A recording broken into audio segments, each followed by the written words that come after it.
Hi, everybody. On behalf of the London Middlesex branch of the Ontario Ancestors, we bring you the presentation that was given at the January 5th, 2019 meeting. This presentation was given by Ben Dawson, myself, and it was meant to be a follow-up to a previous DNA presentation that I had given. And this one was geared more towards the introduction of some third-party tools that you can use to help analyze and make use of your DNA data that you get. So just a little bit about myself. I'm a lifetime resident of London, Ontario, and I have ancestral roots both in Middlesex County as well as Bruce and Huron County as well. I started genealogy back in my 20s and have been doing it for quite a while myself. And I've been with the branch for about the last 4 years or so. I'm the co-chair along with Sheila. And I've spoken to the group on various subjects, including genealogy software, cemetery transcriptions, as well as genetic genealogy, of course. So I'm very involved with the social media aspect of things. I help out with the Facebook group for the branch, as well as another genetic genealogy Facebook group that I started as well. And most recently, I started another Facebook group for DNA matching. It's called the Ontario Canada DNA Match Finder, and it's designed to facilitate the DNA matching and communications of people that are members in the group and also share Ontario ancestors. So with that, we hope that you enjoyed the presentation. Thanks. DNA. So I mean, I'm assuming a lot of people here have done DNA. It's a great crowd, actually. How many have actually done a DNA test? Excellent. I assume that's why you're here. So what I'm going to do is I don't really have a PowerPoint presentation for this. I'm going to be jumping through a few different websites and some tools that I use and that are very popular as well. There's a couple other things as well. And kind of helping you kind of navigate through what a centimorgan is, what your family circle or what your DNA circles are in Ancestry, that kind of stuff. So I've got a lot to cover, so I'm going to jump right into it. Because I'll be sitting here, I'll try and talk loud, which I usually do anyway. So one of the first things I wanted to point out is I tend to use Google Chrome as a browser. And the reason why is because it does have the ability to load in some extensions. For example, and I'll get to why I use them when I get some of the other websites. And you'll see them up at the top. I know it doesn't come through. These are like different extensions I've added for various purposes, and there are some that are DNA related that change or affect some of the websites that I use. So I wanted to start out with the DNA Painter website, not so much for the actual DNA Painter part, but a tool that I use almost daily, and that's the shared centimorgan tool. So centimorgan, for anybody that doesn't know, is a measure of DNA. It basically tells you the higher the number of a connection you are with someone, the closer the relationship is. And this tool, which was actually created by Blaine Bettinger, basically gives the opportunity to enter at the top the amount of centimorgans that you share with someone. So, for example, if you're around 3,500, I'll just type it in there, and you scroll down, you got a 100% chance that that's a parent or child relationship.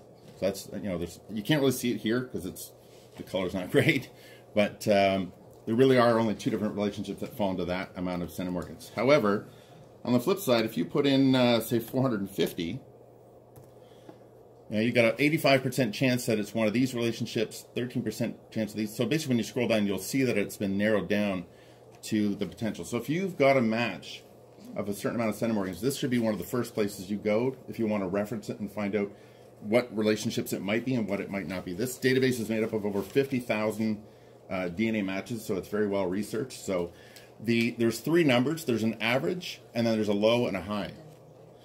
So basically, the low is basically the smallest amount of centimorgans they've found in that confirmed relationship, and then the high is the highest, and then the average, of course. So this is that's a great place to check out those particular matches if you're trying to figure it out. I think in my November presentation, Drew, for example, had a connection that he had found on Ancestry, and we were trying to figure out what it was. So we came back to this tool, and it really helped out try and narrow down the potential relationships. So I'm going to start out with Ancestry. It's the largest database out there for DNA, so it tends to be the one that a lot of people will use. And I'll try to get to some of the other ones as well. I know not everybody's tested with Ancestry. But, so essentially, when you get to Ancestry and you've got your DNA matches, I'm not going to focus too much on ethnicity estimate today, because I mean that's usually the first reason why a lot of people do it anyway, and you know, a lot of times it is just an estimate. It's pretty accurate and it's getting better, but I want to really focus on the DNA matches. So the DNA matches, luckily for me, well, first of all, I'll point out that this, a lot of people may not have seen before. This is actually because of one of those add-ins that I have. It's called DNA Match Labeler, it's called. Again, Blaine Benninger helped create it. And if you go to the Chrome store, you can download this attachment. And it allows you to actually set up colored options which you can attach to people. That's why there's a second circle there for each person. And you can label them. So this is an example of a tool that isn't part of Ancestry, but can be added into Ancestry using another tool. So one of the things I wanted to point out, so not everybody will have this option here. This is because I have both my mom and my dad DNA tested. What's really neat about this is, and I want to point this out about the filtering tools, is you can filter them out by my maternal or paternal. You can filter by regions. You can actually search for someone, obviously. You can search by the date that they were added. So there's a lot of filtering options that you should use when you're looking for these matches.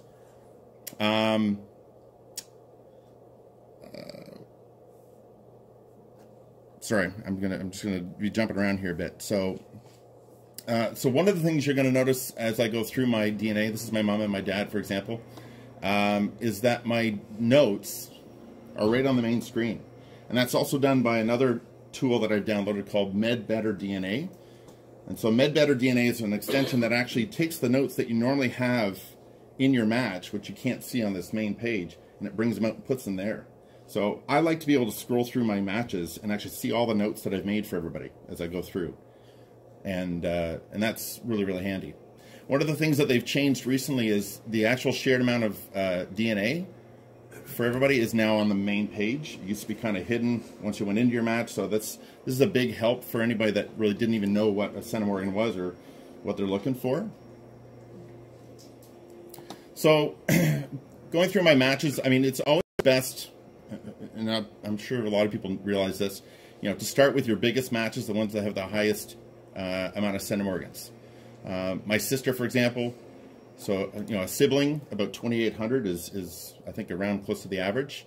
And then you get into first cousins, second cousins, and so on. It's really important to understand, I said this in my November presentation, that if it says a second cousin, it doesn't mean it's exactly your second cousin. It could be a first cousin once removed. It could be, there's a lot of different combinations that could be. So again, if I type in my, my first cousins, DNA, so she shares 992. I type that in here. So that could be a first cousin. That's actually fairly high. So it could be a half niece or nephew, a half aunt or uncle. So a lot of different combinations that amount of DNA could be. So don't assume that it's necessarily exactly a first cousin. Sometimes it's easy to judge what relationship it is by the age of that person. So if they're an older person, it's typically, if they're older than you, typically they might be on the higher range of the relationships. They're probably not going to be a grandniece or something like that. So I wanted to use one as an example. This one here. So if I go in, this is a what's listed as a I believe it was a second cousin. So she shares, and again, you can see here, 114 centimorgans. I know the text is not great here. So I've actually confirmed who this person is in my tree. These are the kind of notes that I put. I'll put the relationship that I've confirmed, the most recent common ancestor, their dates. If they have a GED match, and I'll get to GED match in a bit, I'll put what their GED match information is, and then any other information I want to put. So what was neat about when I looked at this one was really, really obvious. When I went into her tree and started looking, I started recognizing a lot of common surnames that I see in my tree. Cudmore, Dick family. In fact, she actually has my great-grandmother in her tree. So this one was kind of a no-brainer. It was very, very easy to figure out. And when following down, so I just basically had to contact her and find out who these private people were down to her. So that was a good example. a not so obvious example was, where is she here? This one here. So I looked at her tree, and she had a lot of common surnames, but not a lot of people that I recognized. But it turned out, as I was going through her tree, I recognized, even though I didn't have this name in my tree yet, I had heard the name mentioned. Mole family, Charrington was one that had been mentioned. And actually what's interesting is Penfold was another one. So there's two different branches of this particular tree that I now have surnames in. So I had some digging to do to find out whether it was a double relationship or anything else that might be there. So it's really good to look at people's trees. I know one of the biggest frustrating things is people that don't have trees. You know, those are the ones that are typically, it was a Christmas gift, it was a birthday gift, or whatever the case may be, and they quite often don't communicate with you, which I'll talk about another tool later, which helps with that. So, I mean, it's, do your best. Start with the ones where there are trees. I mean, they're the easiest ones to make the connection. So again, start with the highest amount of centimorgans. Start with the ones that have the trees. Look for surnames, common surnames. So this is basically, essentially, when you're using Ancestry, how to start out. So shared matches. When you're looking at someone, shared matches, and I mentioned this in my November presentation. It's called triangulation. So these people that I've now clicked on, or the shared matches of this particular match of mine, are now people that all three of us match. All three of us have DNA in common. So as I search through this and I see, well, there's my mom. So that's a maternal match. So I can at least remark that it's a maternal match with me. She's a match with my sister, obviously. And then there's one other one here. So there's not a lot on in this line. So that means that there's this particular DNA match, there's not going to be a lot to go on if there's only three, two of which are immediate family of mine, which are my own trees. So the important thing about this, the important thing is to make notes as you go. Whether you're making the notes in Ancestry or whether you've got another tool or a spreadsheet or whatever you're doing, always make these notes as you go. Because if you are not making notes, you're going to find this again next year, and you're going to have no idea what you had discovered or figured out. So it's really, really important to make these notes. I do make notes here, but I actually use another tool, which I'm going to review as well, where I copy these notes into. So DNA circles, you may or may not have them in your tree or in your Ancestry. The qualification for a DNA circle, if you don't know, is that you have a common ancestor with someone in your tree. So that's actually based on your tree, but you also have a DNA connection. If you look at a DNA tree, not everybody in that DNA circle might be a DNA match to you, but you have to have at least a DNA match to someone in that tree, or everybody in that circle will have a DNA match. So if I go in and take a look at these, I'm going to use this John Elliott one as an example. This is my third great-grandfather. And so here's the DNA circle. And when I first looked at this, it really was confusing. I think there's a lot of people. So a few things I want to point out. So again, this is my dad, well, the Greg Dawson family group. And the reason why is because there's my dad, me, and my sister. So a family group is basically three people, three DNA matches that have a common ancestor. In my case, happen to be my dad. So you've got a small group there. Another one, this one down in the bottom corner here, happens to be a distant cousin of mine. She's a fourth cousin, and her dad and her uncle. So they make up a family group. And that's why when you look at them, there's actually multiple people in the picture, versus this person here, Doug. He's a single person in the group. That's why he's there. But he happens to be part of this DNA circle anyway. So it's important to know which of these family groups you're looking at. And that can tell you as well. So in this group, Sarah and her dad and her uncle, once I've actually made a DNA match to one, I've easily been able to make a DNA match to the other two. The thicker the line between them, the stronger the DNA connection. And so you can look at it in a visual way like this, or you can actually look at it in list view, which actually will show you which ones you have specific DNA matches to, or which ones are just part of the circle because they have that common ancestor.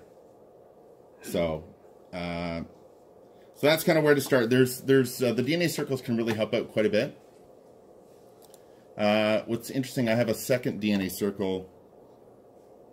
I'm going to go back to it here.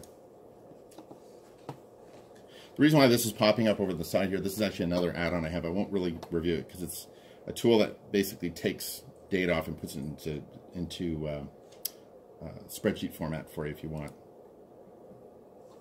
So this one, this Margaret Trotter DNA circle, this happens to be John Elliott's mother. So this is another DNA circle, so it's not uncommon to have another DNA circle in the same family line, and sure enough, there's that exact same family with those same people. So it would make sense that they're descendants of that, of John's mother. So again, you can look at them, but it is different than the other DNA circle, but we all happen to have the same ancestor in our family tree. So it gives you some paper trail to work off of. And no matter what I show you today, it's important to remember that any of these tools are not going to replace your paper genealogy. You still have to make that connection. These are essentially hints. It's like looking at somebody else's family tree. So that's what DNA circles are. And like I said, it's important to know what these family groups are and how they're related. So if you reach out to one, and quite often you'll see, like in Sarah's case, she's the one that manages all these kits. You can see managed by. So if you get in touch with her, she's likely going to be able to give you the information on the other people. So what's also really helpful at the Ancestry site, if you go back to your DNA homepage, is the help. So there's all kinds of really good help tools. What is DNA matching? They start talking about what are DNA circles, and so if you still want to learn more about how these tools work more specifically and how they come about with this information, that's there. Downloading your DNA. So this becomes very important. So a lot of times people will ask if you've uploaded your DNA to whatever site, GEDmatch, another genealogy testing site. It's critical that you do this. I highly recommend it because it's going to open up the options for you. So if you go into the settings of your DNA test, and you've got this option on the side here to download your raw DNA file. So when you click on that, you'll get an email, and essentially it will end up with a file on your computer. If you decide you want to look at it, again, it's this big long stream of text that you won't recognize. So it really doesn't matter too much, but that is your DNA file. Save it somewhere important, back it up, that way you've got it. But that's the file that you're going to use to upload to other websites in order to be able to use more tools that are not available to Ancestry. So for example, and I'll just mention it quickly, so GEDmatch is a site that essentially everybody can upload their DNA from various tools, and now you're actually cross-referencing your DNA with people from 23andMe, from Family Tree DNA to MyHeritage. So you're going to get additional matches that you wouldn't have got if you just stayed checking on Ancestry. So download your DNA, save it in a file. If you manage multiple kits, put them all in the same folder if you want, but have them all separated because it's hard to tell which is which just by the file names, just so you know. So then I'm going to talk about Family Tree DNA. So if anybody's tested with Family Tree DNA, I did not test with Family Tree DNA. I actually uploaded my data there. So I don't actually have a regular Family Tree DNA account, but I wanted to be able to use some of the tools there and actually find out if I had DNA matches on their site as well. So I actually took advantage of the fact that I can upload my DNA. So you can import a DNA kit to it. Every kit every kit that you upload will get a separate account. So if you manage multiple kits on Ancestry or wherever, each kit that you upload, like in my case, my mom, my dad, my sister, they became a separate login for Family Tree DNA. So the match, you can see these are the DNA tools here. They've got a matches list similar to Ancestry. They've got a chromosome browser, which Ancestry does not have. You can see linked relations, and then they get into the My Origins or Ancient Origins, which is like the ethnicity estimates on Ancestry. So starting with the matches.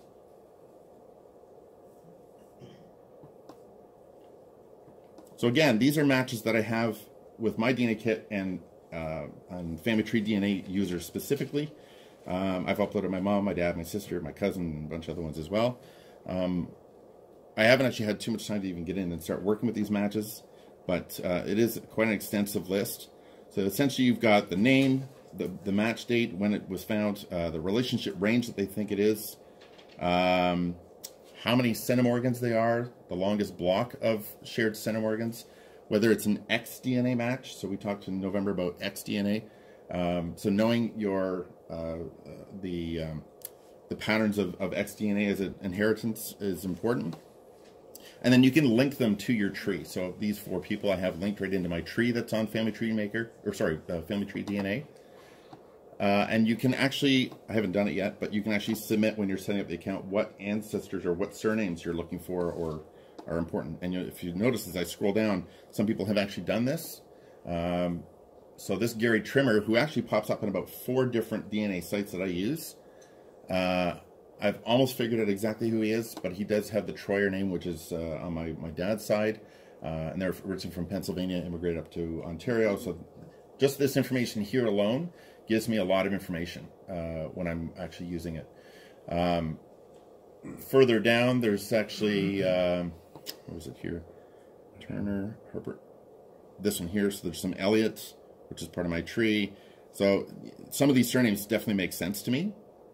But again, this is just what they've submitted, so it's manually put in.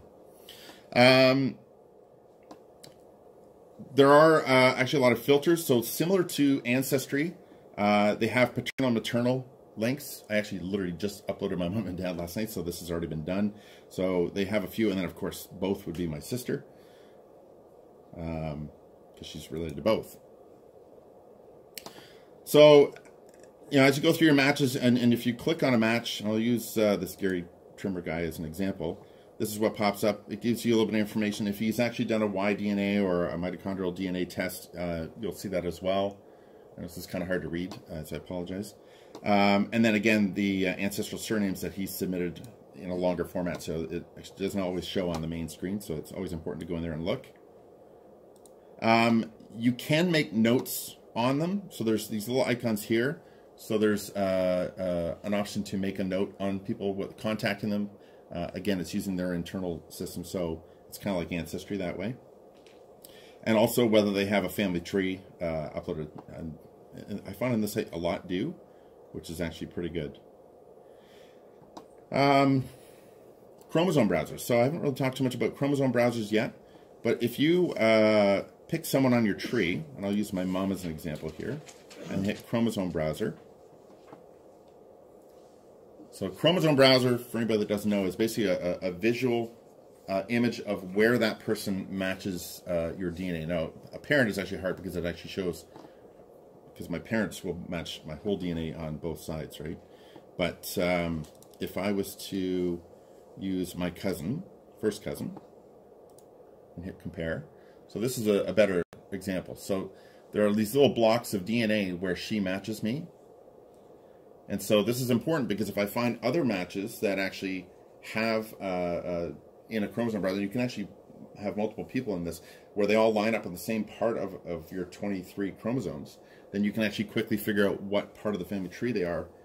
So for example, if I get somebody that matches up on my paternal first cousin, she's probably from my dad's side. If I've actually done the research back to my grandparents, I can probably be a little bit more specific.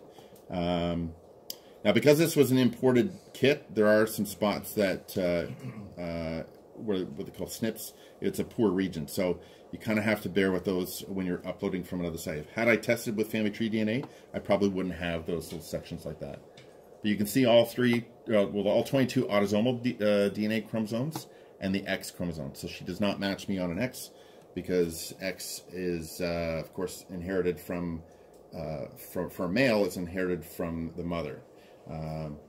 Whereas the father does not pass down any X DNA. That's why I wouldn't share any with my paternal first cousin. So they also have an in common with. If I go back to my matches again, so in common with, we talked about triangulation. So triangulation is where you and a match and another match all are combined. So there is the in common with tool. So again, if I choose my first cousin again, I choose in common with.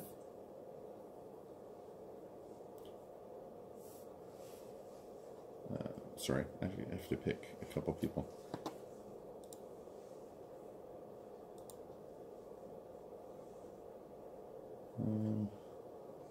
Sorry, I'll use this Gary Trimmer guy.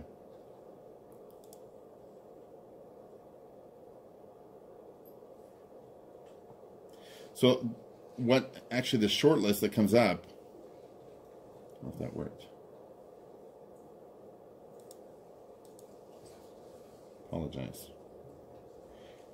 Essentially what it will do is it will give you a short list of your matches that are actually in common with each other. And so...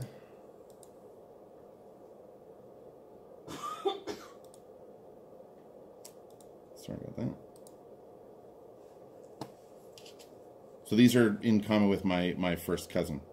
So again, if I know these are paternal first cousin matches, I can basically essentially tag them or make a note that they're probably paternal. So when I'm reaching out and contacting these people, I'm going to be giving them mostly my surnames from my dad's side of the family. I'm going to cut that whole list in half and have a lot less headaches trying to figure out if there's any matches on my mom's side. Now, it doesn't mean it doesn't happen. It certainly can happen. There's cases of people on both sides of the family. I mean, personally, just using this versus the Ancestry, I tend to like the way the Ancestry handles the triangulation shared matches a little bit better. It's a little bit cleaner. And then they have what's called a matrix tool. The matrix tool is where you can actually add multiple people, I think up to 10, and it will show you how they relate to each other. So essentially, it's like a little cross-reference chart, and so it'll list all the people on the X and Y axis, and it'll tell you who in that chart they match with. So you can use that as well. Again, I find it a little clunky, but it's not too bad. So downloading your DNA kit from this website, again, if I go to my, up here, where is it here?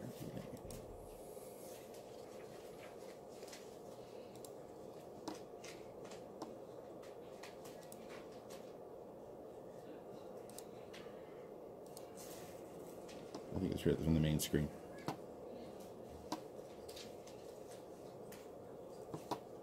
It's been a while since I did it, so I apologize. Anyway, there is a tool for downloading from here. And again, same idea. You end up with a file on your computer. Again, save it, and you're ready to use it for other sites. When you're creating an account, you can import. There's an option to import a kit. So like I did, if I didn't test here, I actually have the option when I'm setting up the account to bring in a brand new DNA kit from Ancestry. And you might have to cross-reference what kits can be imported. Like Ancestry will not accept kits, but you can export a kit. Like you can save a kit from it. So MyHeritage, very similar.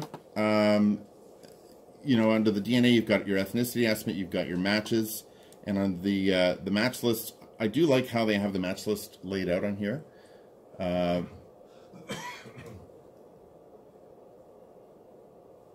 Again, it's kind of hard to see, but you've got my dad, my mom, my sister, and for each one, it will tell you how much shared DNA right here.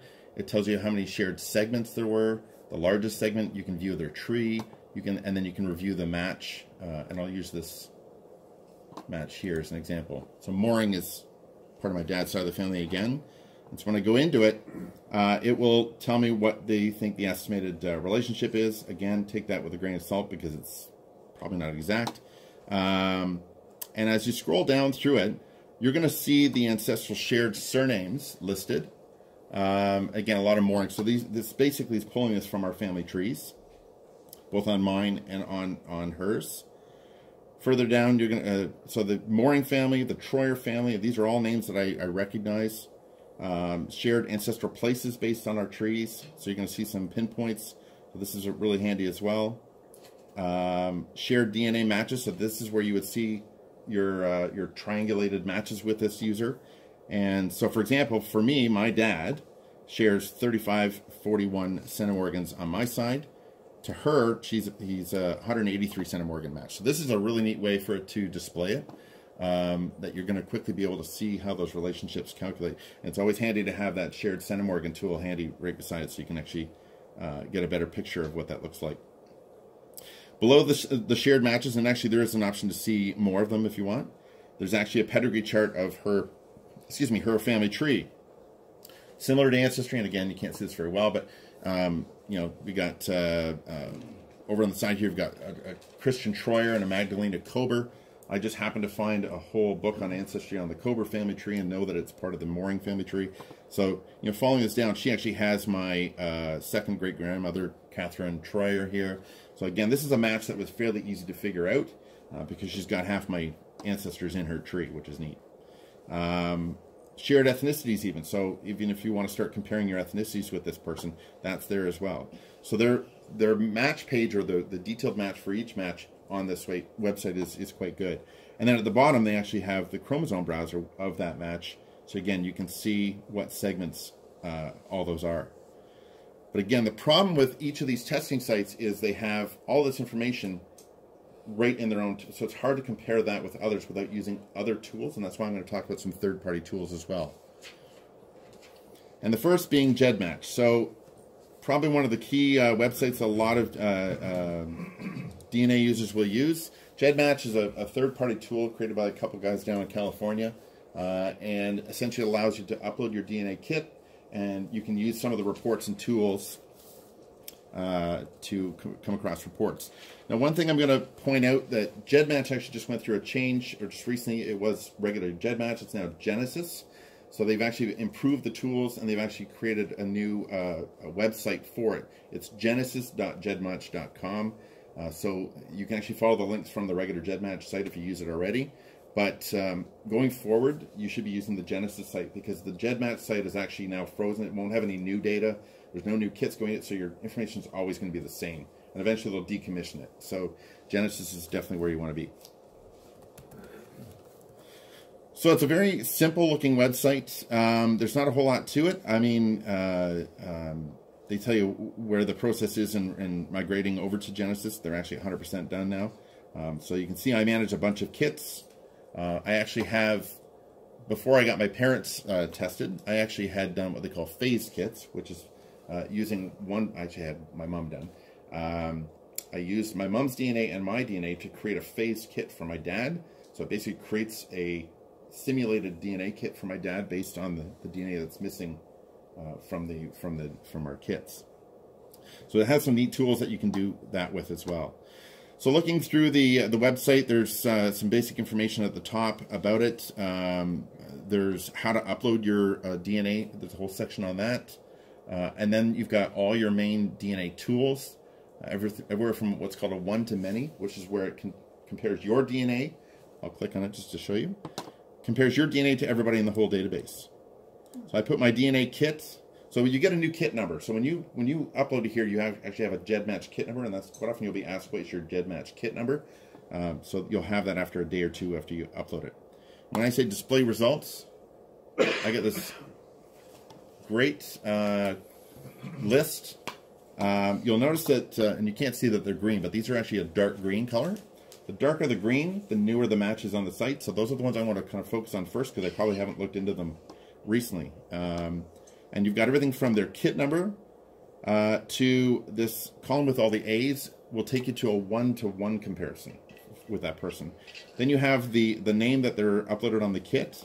So that GWD is my dad, my mom, my sister, my cousin. So those are the common four that I've been showing you. It'll actually give you an email address. This is something you don't get with most of the testing companies. So if you want to be able to get in touch with someone, this is a really kind of a next step way to do it, because you have an email address attached to every one of these. And quite often you'll see the same email address. So what's neat is if you actually download this spreadsheet into, or this from the website into a spreadsheet and then search based on the email address, you can see all the kits that someone matches or that someone manages. And you can easily reach out to them saying, I see you have all these kits, you know, are they all related in the same way or through the same tree or the same side of the family, for example. And then you have the largest segment, and of course the most important, the total segment size, how many generations away from you they are. So a parent obviously is one generation away. This is an estimate too, so it's pretty accurate. Whether there's any overlap, I won't really get into that too much because that's fairly new for Genesis. The data was compared and what company they tested with. In the old days when it was GEDmatch, you had a letter at the beginning, so A meant ancestry. And a lot of times these will actually show that's what the A is on the end, is ancestry. So you've got a lot of information here, and most importantly, a really fantastic way to communicate with people. There's a charge for Genesis? No, actually, the GEDmatch website in Genesis is actually free. Again, like the GEDmatch kit, for anybody that's using it, there is still the Tier 1 version of the account. So if I go back to the home screen, it's $10 a month. Yeah, it's $10 a month if you want it. So you've got a one-to-many report. You've got a one-to-one. So a one-to-one is where it pulls. Actually, I'm going to do that again really quick and show you something. So a one-to-one, and I'll use my cousin.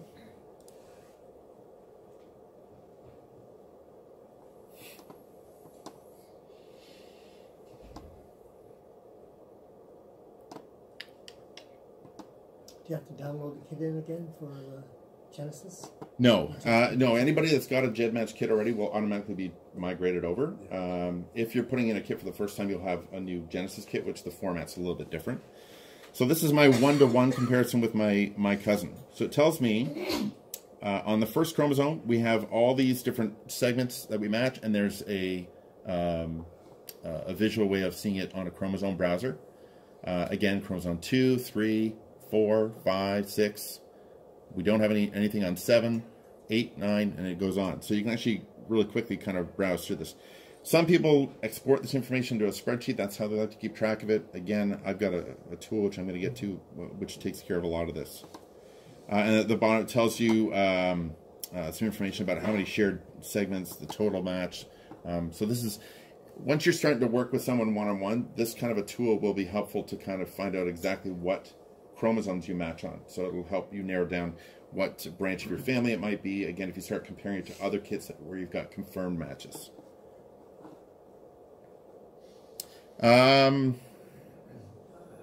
So the other reports that are on here,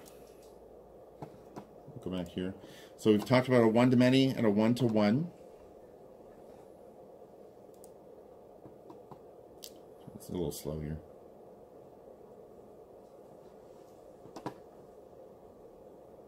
How much space does it take up on your hard drive? This is all basically done on a website. So, I mean, unless you decide to download any information, it really doesn't take anything, which is nice. You can get a one-to-one XDNA comparison. So if you just want to compare on an XDNA, which again, if you know the inheritance of XDNA, that will quickly narrow down the branches of your tree that those people might match on. The admixture, that's basically an ethnicity estimate. If you get into this, there's several different versions that they have. Mostly for different parts of the world, so I haven't really played around with that too much.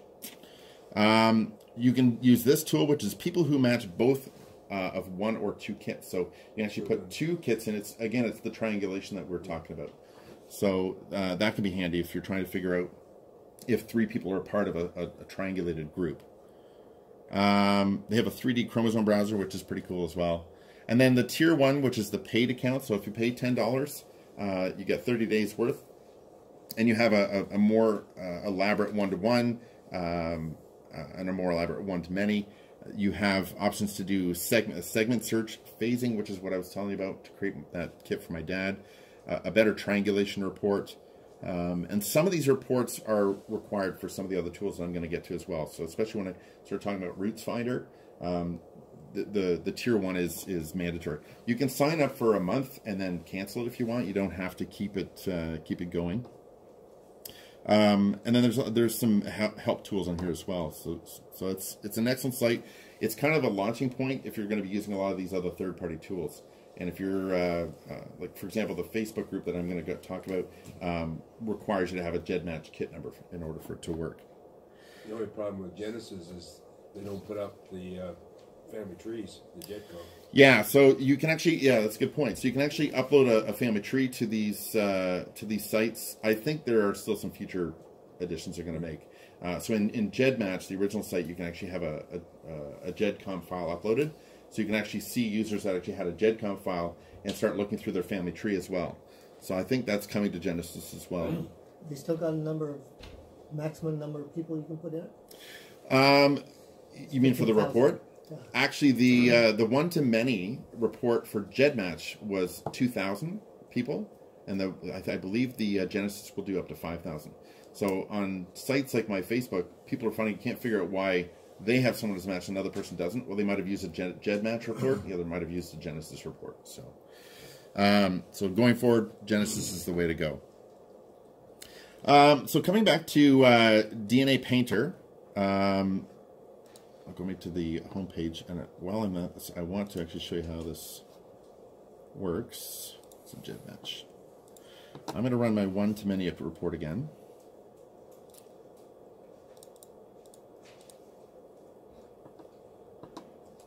And let's say I use one of these new people that just joined. So this is, I think, it's fairly close. Essentially, the way DNA Painter works, profiles. So you create a profile and it'll be blank. It's like your chromosomes are empty to start with. For mine, you'll notice that I've painted on some DNA matches. So these are actually coming from GEDmatch. So you actually, again, use the GEDmatch to cut and paste information into this website, and I'll demonstrate that. So you'll notice there's sections here where the top is paternal, the bottom is maternal, and you've got some that I've got that are overlapping because they're unknown for me. I don't know yet. So until I actually identify that particular person, they're going to overlap on both. And so the way you basically bring these in, so if I go to GEDmatch, and I've got this one-to-one report that I have with this person, I'm going to Control-A to capture everything, Control-C. I'm going to go back to my DNA Painter, and I'm going to say paint a new match. Control-V, I cut and paste that entire thing in here. I'm going to overlay it. So it's going to say there's 6 new matching segments. It pastes them in here, so it shows me exactly where they sit. This is it up here. And if I follow that down, it's roughly where these people are. So these are probably the people that are DNA matches. So you can see I've imported a lot of DNA kits from various people.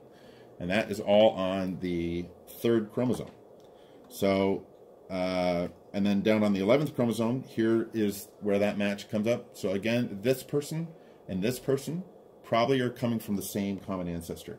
So this kind of a visual tool is a great way to quickly figure out where these GEDmatch people fit into your tree. So when you reach out to them, you can tell them, I see you've got a common segment with another user, and you can actually start using the other tools that are on there, the kits that match one of 2 kits, to start seeing some additional information as well if you want to see them. But it's the same idea here. So this is basically, again, here's another one on the 16th chromosome. Following it down, again, you can figure out where that person matches. So DNA Painter, which has been out for a little bit now, is a fantastic tool.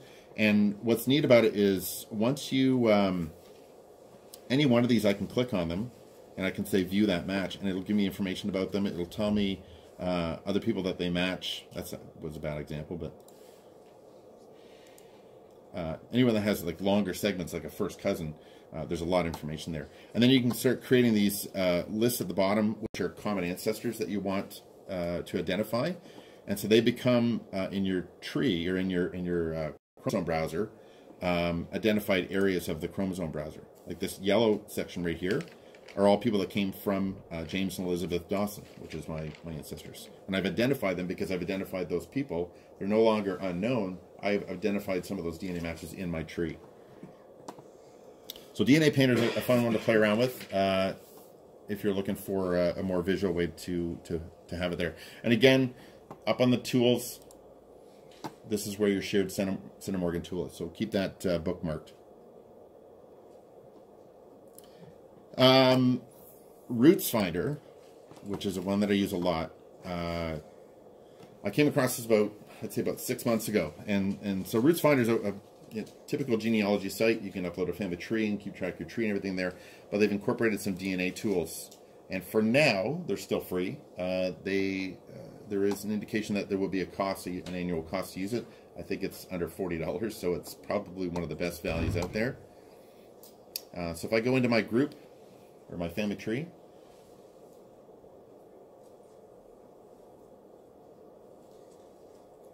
it's a little slow. One of the things I forgot to mention too, so the MyHeritage site, when I was reviewing it, one of the things that's limiting on that, if you don't have an account, the size of the family tree that you can have on their site is limited. I think I've got over 8,000 in my tree, and it is constantly reminding me that it's too big for the free account that I have. So you got to know that some of the features that you're going to have available are going to be limited by the tree that you have at that site. So here's my tree. I click on the DNA beta, so it's actually in beta testing right now, but it's fantastic.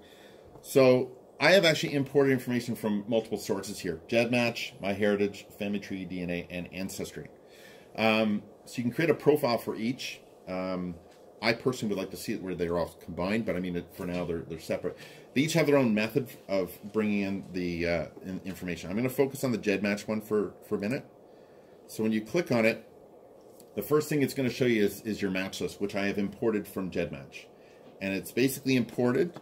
When you click on this plus at the top corner, it'll give the instructions of exactly what to do at GEDmatch to get that brought over. Essentially, it's running your one-to-many, and you cut and paste the entire list and drop it in here. Just Control-V, and it drops the entire list in. All of a sudden, what you got is your match list that's under here. Whoops, let me just get rid of this.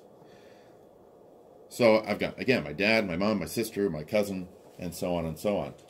Now, you'll notice some of them have colors. That's because I have identified those people in my tree.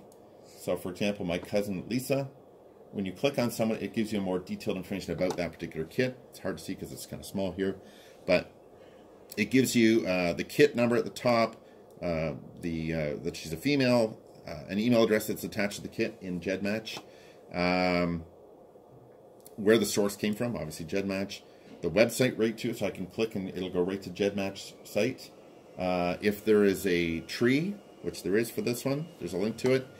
A little family tree chart here, which tells me that this is me, my dad. So the common ancestor that we've defined here is my grandparents, my paternal grandparents. And again, a browser, a chromosome browser at the bottom. So this is a lot of information in a very compact space. It comes out better when I've got my bigger screen at home. When I click on the edit tool for this, if I have to edit any information, I can change any of these details if I need to, who the manager is. So this quickly became a very great place for me to keep track of all my DNA matches in one place, put all my notes, and generally have really excellent access to some really cool visual tools.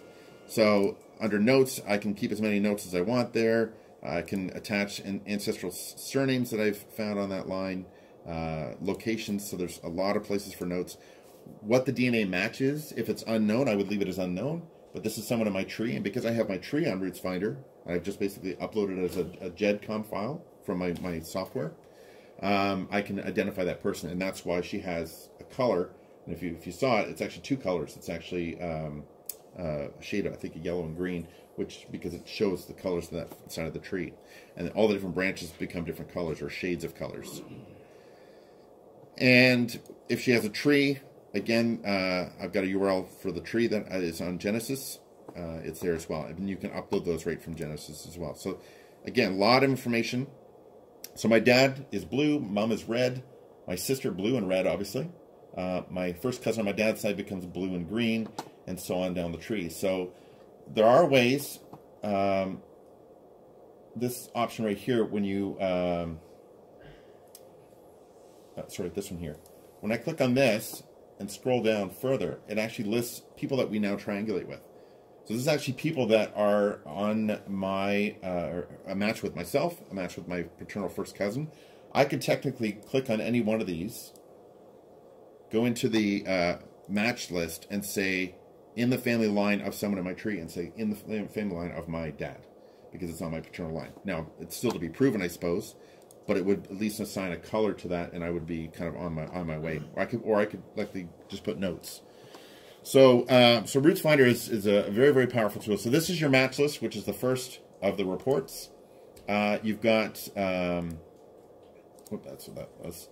The second one is a chromosome view, and they just changed this recently, so it's a lot easier to see.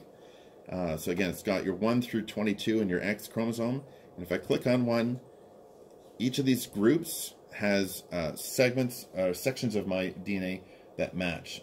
The larger it is, the closer the match. So in this one, for example, if I click on it, again, there's my first cousin, paternal first cousin, and it links to her kit. So you can go through all the different chromosomes, and it gives you all kinds of really cool tools to start analyzing some of that information that's coming in. And because it came in from GEDmatch, it has all the segment information. Because I tested with Ancestry, Ancestry does not provide that segment information. So if I'm starting out with Ancestry and only ever using Ancestry, I'm only going to know how many total centimorgans I have for that person. It'll tell me how many segments, but there's no chromosome browser, so I can't see where on each of my chromosomes. So Ancestry for that purpose was kind of useless. That was one of the main reasons why I switched over and started importing information into GEDmatch, so I have more information to look at, and now more tools to use. So that's the chromosome browser part of it. This is the one I love. This is the a triangulation view. So this may look really confusing at first. Shoot me now. Yeah. Number one, the main reason why this looks as complicated as it is because I've left some of my closest matches in. So you can filter out your immediate family, your first cousins, and this becomes a lot easier to see. Because I have a lot of triangulated matches with my sister, obviously, it's going to be overcomplicated. So once I filter them out, my sister, there's my first cousin's daughter, so she's yellow there. That's probably my first cousin there. So the bigger the ones that are colored are the ones that I've actually identified first. So you can actually kind of spread this out a bit. And what you're going to start seeing as you kind of look around and scroll around is groups that match together. So this diamond-shaped pattern up here, can't see it very well here, but is a whole bunch of people that are now triangulated together in groups. So you can start attacking a group at a time of DNA matches. It's way better when it's filtered in. So for example, by doing this, I actually found a small group of 3 people that were in a small triangle, and again, it turned out to be, I was showing you earlier that Stephanie and her dad and her father, well, that's what it was. They're all matched with me because they're in this report, but all 3 of them are matched together. So I knew if I identified one, and I had actually already identified them in another tool anyway, but it just proved when I went in here, and it showed that little triangle of those 3 together, that they were a family group that was separate. So here's another, this is actually probably them there, yeah. No, actually this is another group of 3 cousins that I have down in California, and chat with her all. That's not a star nebula. Yeah. So I mean, it's you got to take it with a grain of salt. But again, if you hover over these lines, you can see where the matches are. But if you click on any one of these, it brings up the kit over on the side here, so you know exactly who it is by clicking on any one of those circles. And they kind of shift around as you do it. So, and you can zoom in, you can zoom out, you can filter it any way you want. There's all kinds of filters for it.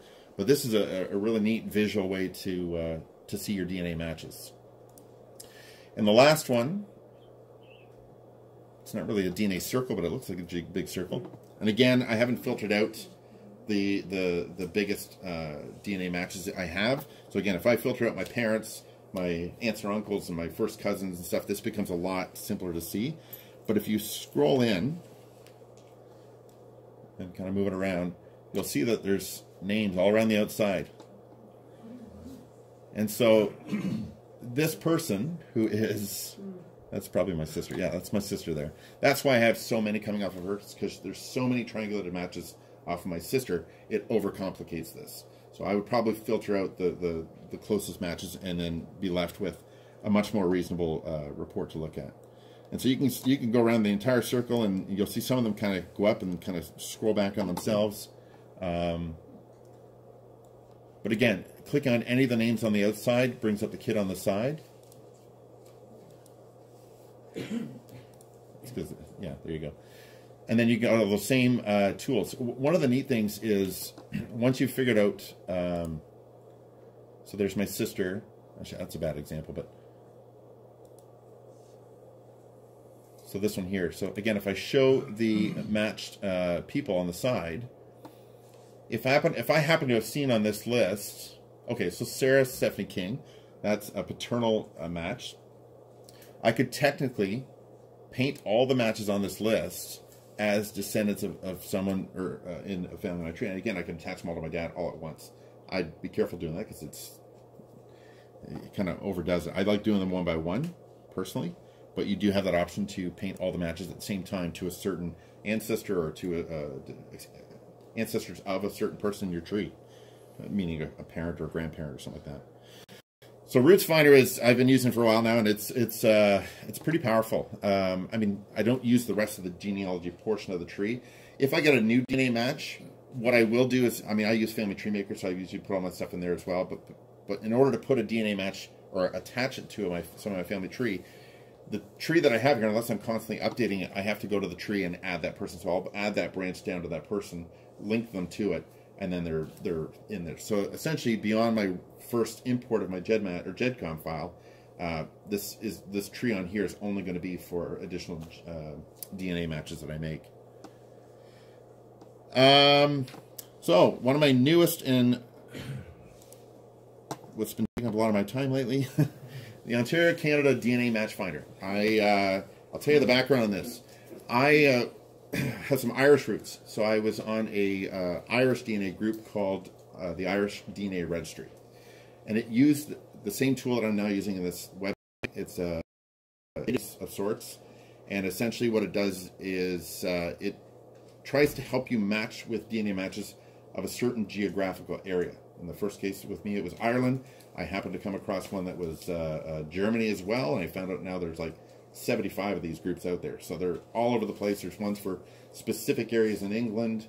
So the idea is to, unlike Ancestry or GEDmatch, where they're just matching with anybody in the world that has DNA matches with you, this is a very small group of DNA matches that have specific geographic ancestry, hopefully. So essentially what happens, if you're going to use the site, it's on Facebook. You can search for the site and join it. The criteria are that you do have to have a GEDmatch kit ready when you join, because there are a couple of joining questions that we qualify people to join, otherwise you'll be rejected. You can always join again once you have it, but yeah, a GEDmatch kit and basically Ontario ancestry, be able to tell us roughly where in Ontario you think that your ancestors are from. So once you're in the group, we have at the top of the page an announcement post that we always direct people to, and it gives you all the instructions on how to use this. And I don't expect you all to be able to read this, but basically the first thing you're going to do is follow this link here, which takes you to a simple Google form. Sorry, one of the other qualifications, you have to have a Google account. So if you haven't set up a Google account, you just have to go set up a Google account. And if you just go to google.com, up at the top, there's an option to create an account. So by clicking on this link here, it will ask you a simple two-question answer or questionnaire. What is your GEDmatch kit number, and what is your Facebook name? And you have to type it in exactly as it is on Facebook. So if your name is Ben Dawson, you put Ben Dawson. Don't put extra surnames. Don't put anything extra. There's a reason for this, because that's going to be how people tag you in posts later. And then what you do is you scroll a bit further down, read the instructions, and this link right here, when you click on it, will take you to the Match Finder tool. So it'll tell you that it wants to create a copy of it. So again, this is why you have to have a Google account. And essentially what it looks like is... Oh, I hope I didn't just close it. I did. Sorry. I'll open it again.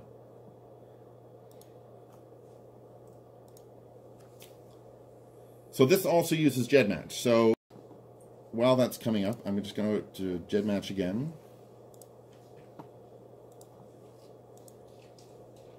And I'm going to run my one-to-many report. So I have that ready. So essentially it's a spreadsheet. It was actually created by some very intelligent people that know what they're doing, but it's been customized for us, of course. So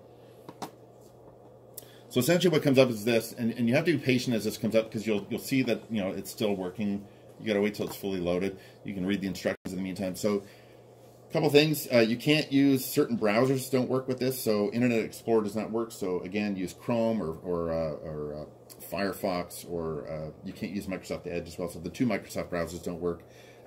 Essentially, it won't work on a mobile device, so don't try it on a tablet or a phone. Essentially, what you're going to do is you're going to run your one-to-many GEDmatch or Genesis report, and then when you get there, you're going to basically Control-A, so to highlight everything, Control-C, copy everything. Unless you're on a Mac, it's a little bit different. And then when you get that finished, you're basically going to come back here. So I'm going to do this. So I'm going to go Control-A,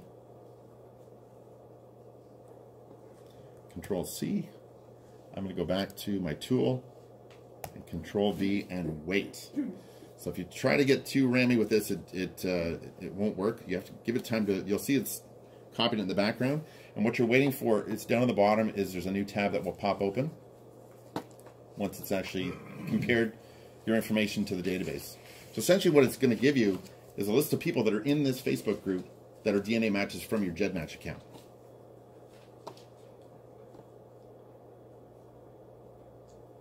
That's odd. Yeah, I'm gonna give it a second because sometimes it takes a second for it to come up. Yeah. Can you just do 3 or 4 of your GEDmatch matches instead of the whole big? No, you're best to copy the entire thing. Yeah, because you want to know everybody that's in this Facebook group that is a DNA match to you. Not sure why that didn't work. I'm going to have to go and look at that after. Essentially, though, what happens is you get, and I'll show you a couple posts from people just to give you an example.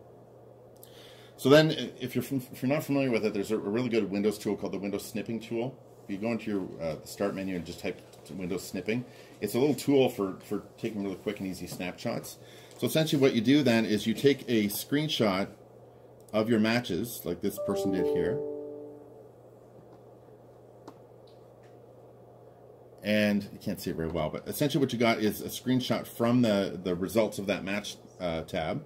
And it has the GEDmatch or Genesis kit number, the kit name as described in the site, a total amount of DNA that you connect, the Facebook name, which is important, and this last column really doesn't matter.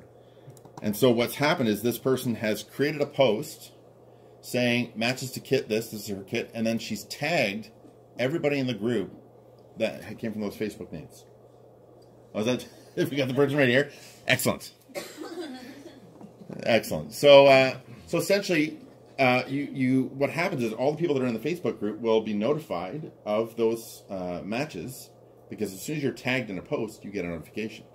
So unlike Ancestry or emailing from GEDmatch or whatever, you get an instant notification that you've got a DNA match with someone that has an Ontario-based ancestry, hopefully. And so it's not gonna tell you exactly how you're related. It's not going to give you everything you need to know, but it's going to initiate that conversation with that person who is active. Like I would say 100% of the people that are on this Facebook group are active, and literally you'll start getting messages from them right away. So you're not going to have to wait months and months like you would on Ancestry. So I mean, the assumption is, and of course it's true, that they actually have a GEDmatch account as well. So they're pretty proactive with their genealogy probably.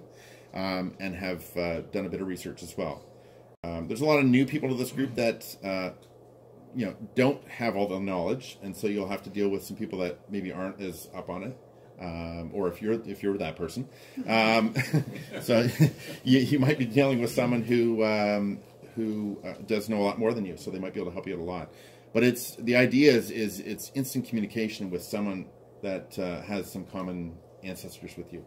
And, you know, when we first start, we've only had this running for about 3 weeks. There's over almost 500 people in the group, and we're coming up on over 900 kits in the database. So the first week we had people come back with 1 or 2 matches.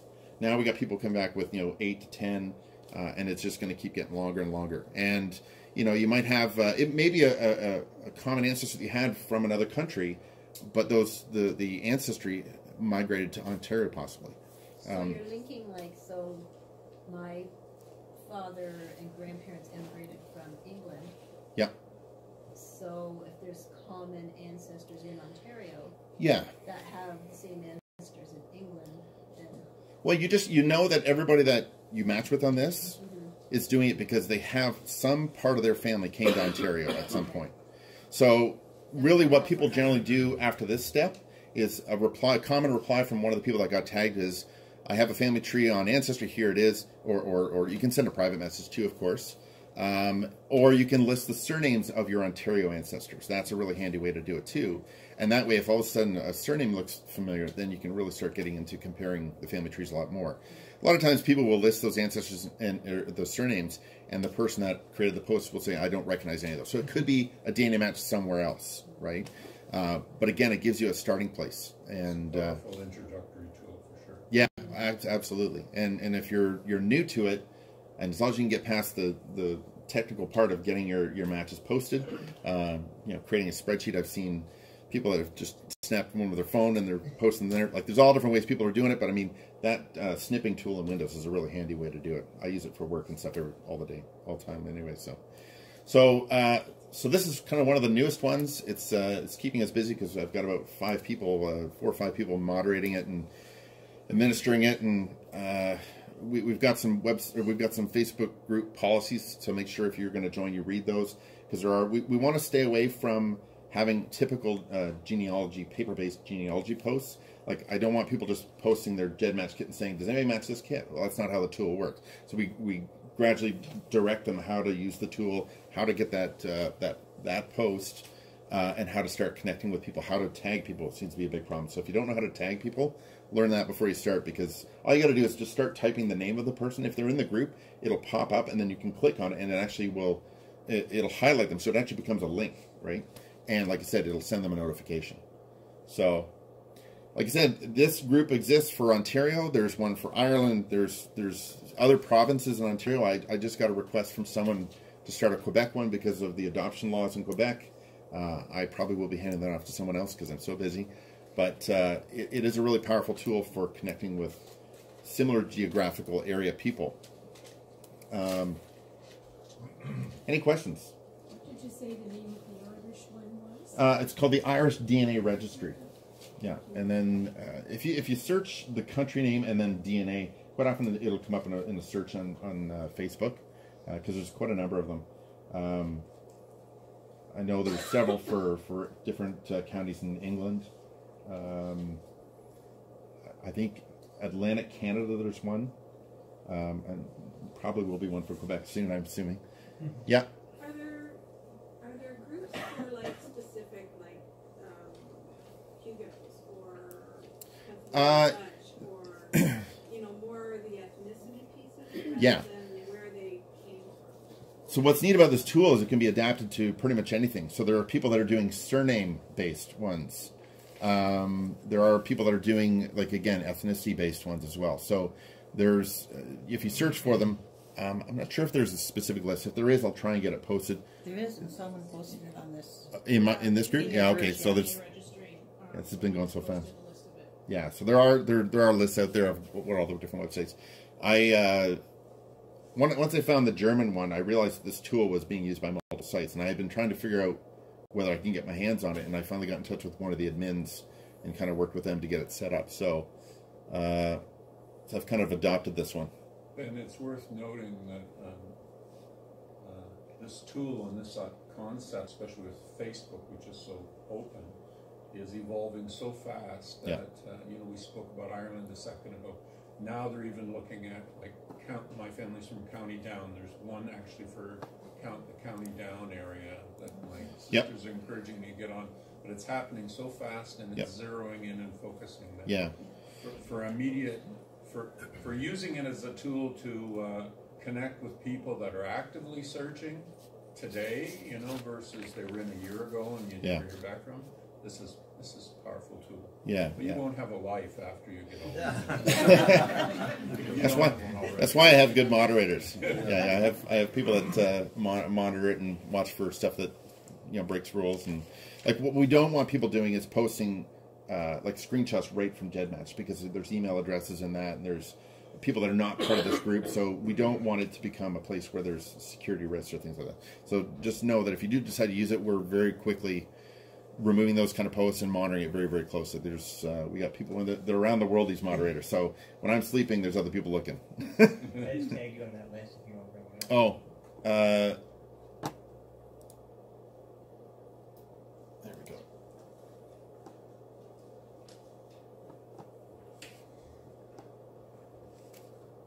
So Jan Davis is one of the other groups. Yeah, here's a list. So there's Prince Edward Island. Is there? Oh, here. Is that what this is? Yeah. Okay. So the people in these groups are very helpful too. Like they're fantastic. So here's the list. So it's quite extensive. So they're constantly getting new people coming on board. Also, it keeps getting updated. So for example, one of the most recent updates we just had, we changed the link to a new version of the tool. It's version 9. And so when you get that match report, the total centimorgan column is actually a link, a clickable link. So when you click on it, it will take you right to DNA Painter, to the shared centimorgan tool. So it'll tell you, and it automatically will fill in the amount of shared centimorgan that you just clicked on. So if you want to go right from there to seeing what potential relationship that person is with you, it's just kind of a nice little add-on that they put in there. So for people that were not familiar with that tool before, you know, we posted that, and it's giving people a really quick way to link to it, which is kind of neat. So, any other questions? How far back in time can you go with DNA and still be valid? Well, autosomal DNA, that's a good question. So autosomal DNA, I mean, you can go several. Like if you look at the testing sites, they'll typically, some of them refer to it as distant relationships. Some will go as far as like, you know, 6th to 8th cousins, like Ancestry. Typically, once you get beyond about the, you know, 5th, 6th, 7th, 8th generation, the amount of DNA shared is so small that it becomes unreliable to base a decision on. Like if you're under, and this is why when you go to GEDmatch and the basic one-to-many report, it cuts it off, I think it's 7 by default. You can change it, but by default it's 7. So anything below 7, you're starting getting into what could be a false positive. In fact, I have one of the websites I was just talking about came back telling me that my paternal first cousin is an X-DNA match, which is impossible. So, but when you actually dig in and look, it's like 2 centimorgans, so it really probably is not there. So it's not legitimate. So, now on the other hand, there's Y-DNA and mitochondrial DNA tests that you can do. So those are different kinds of paternal and maternal tests you can do through like family tree DNA, and they'll, you know, they tend to go back further and give you more information. But again, it's how those are analyzed. Everything I've done today or talked about today is all based on autosomal DNA. Right. But Y-DNA and if you're trying to track a particular line for a specific relationship, those are really good tools as well. So. Pedigree collapse and genealogy also throws DNA. Yes, yeah. So if you've got, you know, and talking about geographical areas, you know, way back when people were not moving around as much as we do now, it was not uncommon for, you know, second, first cousins to marry or whatever. So you do have a bit of a pedigree collapse that happens. The other DNA group that I run for the Middlesex group, I actually posted, had a post on that not too long ago. And it was a general DNA. I'll see if I can find it. I'll post it as a link on maybe on this group, or if you're not part of that group, it's the Middlesex DNA. I can't remember the exact name of it. I apologize. But I have another group that I set up for Middlesex DNA, and I post interesting things like that on there as well. So if you're trying to follow what's going on in the industry, I tend to post interesting information there as well. There you go. Thank you. Middlesex Genetic Genealogy. Yeah, so that's more for like general posts that are DNA related that I'll put there. Anything else? Yep. You mentioned something, Better DNA. Yes. You could add on. Yeah. So that's an extension, a Chrome browser extension.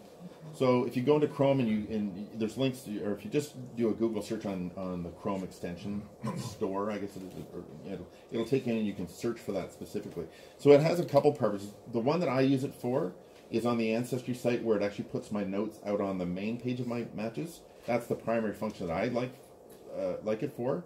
The other thing that Better DNA can do is you can actually, in the notes of people, you can put hashtag tags. So you can put like hashtag paternal, for example, or hashtag and then a specific common ancestor. So I go to Google Chrome and then how do I find it?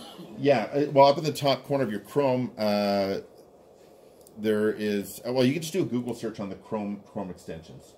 Oh, extensions. Yeah, and it's almost like its own little Google store of extensions that work with it. But these hashtag tags that you can create are kind of like that colored tags that I was doing, except they actually use hashtags. And so in your Ancestry match list, you right click and you go down to Better DNA, and you can actually have it hide or show various tags that you've tagged people with. So it's similar to what that Blaine Bettinger color tagging does. So there's some cool tools out there. Anything else? Well, when's it coming? The response I gave the person was that my plate is full, but I'd be happy to walk them through getting it set up if they've got someone that wants to manage it. Okay, and will it be posted as soon as it's... Yeah. So essentially, what they have to do is create the database, kind of get it all linked and stuff like that to the submission tool and all that stuff. So there's some back end stuff. Like mine got launched pretty quickly and I wasn't expecting to launch it the weekend I did. I was waiting, then all of a sudden it says, well, let's let it go, and next thing you know, it went crazy. So because there's a lot of maintenance on it. Like I have to take out people that submit duplicate kits. I have to remove people that exit the group. So that, I mean, there's a lot of work on my part on the background that's happening that people don't see.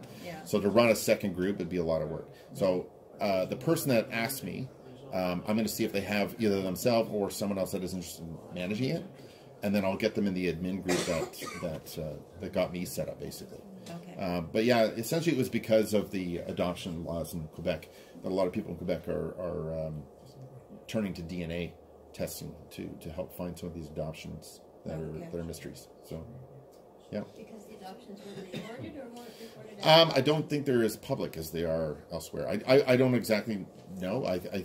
But she was specifically saying that she had mentioned a specific Facebook group that she belongs to, and there's a lot of DNA discussion going on in it. And when she came across this and posted her matches, she was very happy with how easy this was to use, and essentially said this would be great for the people that are looking for a Quebec group specifically. So Ben, your presentation certainly demonstrates your knowledge, extreme